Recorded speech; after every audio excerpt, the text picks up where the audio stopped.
vanaand. Die leier van die Patriotic Alliance, Gayton McKenzie, sal voor die Mkhwanazi ad hoc komitee verskyn, maar nie in opdrag van die EFF-leier Julius Malema nie.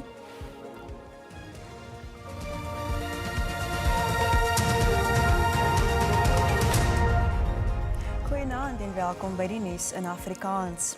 Die minister van Sport en Kultuur en leier van die Patriotic Alliance, Gayton McKenzie, sê hy het geen probleem om voor die parlement se ad hoc komitee te verskyn wat ondersoek instel na die beweringe van die KwaZulu-Natal se polisiekommissaris Nhlanhla Mkhwanazi nie.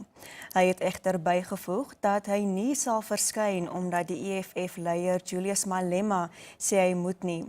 Malema het Vrydag McKenzie se naam bygevoeg by die lys van moontlike getuies wat lig kan werp op Mkhwanazi se beweringe van korrupsie en wanbestuur in die polisie en die regstelsel. Mkhwanazi sal op 7 en 8 Oktober voor die ad hoc komitee verskyn nadat hy vroeër die maand voor die Mdlanga-kommissie getuig het.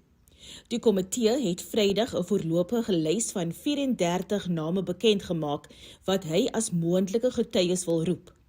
Dit sluit in president Cyril Ramaphosa, polisieminister Senzo Mchunu, wat op spesiale verlof geplaas is, die nasionale polisiekommissaris Fanie Masemola en sy geskorste adjunk generaal Shadrack Sibiya. Malema het aangedring dat McKenzie se naam ook op die lys geplaas word. We think someone in that position who says, I know criminal activities and I can tell you which police is involved, which one is not involved, which general and all of that, he needs to be put on the stand. Die PA-leier het so teruggekap. I don't listen to Julius Malema, but what I will say, the mouthpiece, the spokesperson of PA, will go and say what I will give our statement, because I was speaking on behalf of the Patriotic Alliance. But I don't want Julius to get credit that he brought me there. He can just go to hell. Die komitee sê getuienisleier sal eers met diegene wat op die lys verskyn het vergader voordat hulle geroep sal word om te getuig. Eybre Babie, SAIK nuusparlement. Intussen sal die hoof van misdaadintelligensie, luitenant-generaal Dumisani Khumalo, môreoggend in die getuiebank voor die Mdlanga-kommissie inskuif.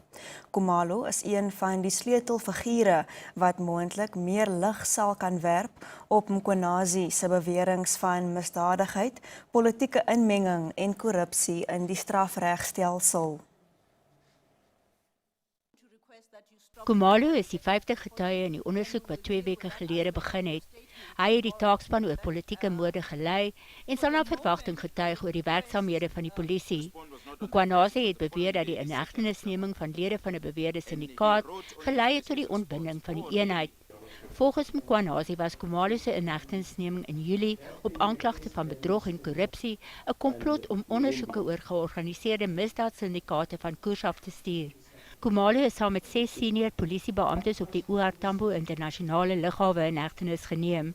Hulle is betrek by 'n voortgesette ondersoek na die beweerde misbruik van intelligensiefondse en moontlike onwettige aanstellings in die polisiediens.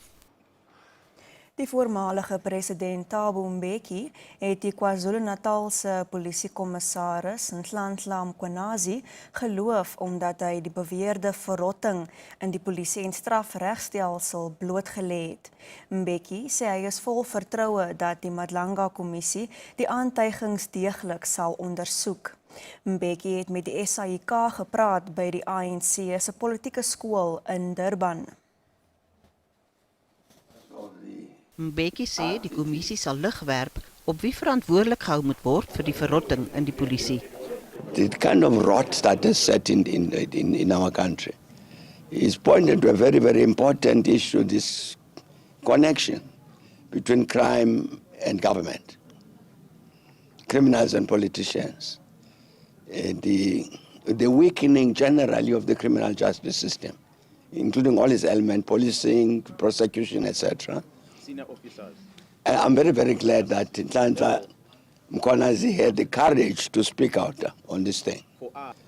Because at last now we have the possibility of the Mdlanga Commission, which will then hear evidence from everybody. So at least the country has a picture of what's the real state of the criminal justice system. Mbeki het ANC-lede gemaan om nie onetiese leiers te kies nie. 'n Verslag oor die grootskaalse korrupsie by die Tembisa Hospitaal aan die Gautengse Oosrand word môre deur die spesiale ondersoekeenheid bekendgestel. Die SOE het tenderbedrog van nagenoeg 3 miljard rand by die hospitaal ondersoek na die sluipmoord op die vletjieblaser en gewese waarnemende hoofdirekteur van finansies in die Gautengse Gesondheidsdepartement, Babita Deokaran.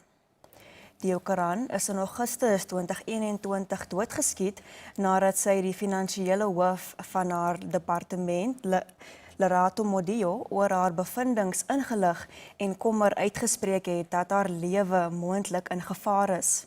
6 mans is skuldig bevind aan haar moord en gevonnis, maar die meesterbrein is nog nie vasgetrek nie. Die verslag sal deur die SOE hoof, advokaat Andy Motibi, by 'n media-konferensie bekend gemaak word. Dit sal ook bygewoon word deur die minister van Gesondheid, Aaron Motsoaledi, die Gautengse premier, Panyaza Lesufi, en die LER vir Gesondheid, Nomantu Nkomo Raleoko. Motibi het vroeër onthul dat miljarde rand van die Tembisa Hospitaal geplunder is met onreëlmatige kontrakte. Dit het daartoe gelei dat president Cyril Ramaphosa 'n proklamasie in 2023 onderteken het wat die ondersoek gemagtig het. Dit is al vir vanaand. Onthou, ons is môre aand om 8:30 terug op SABC 2. Mooi bly.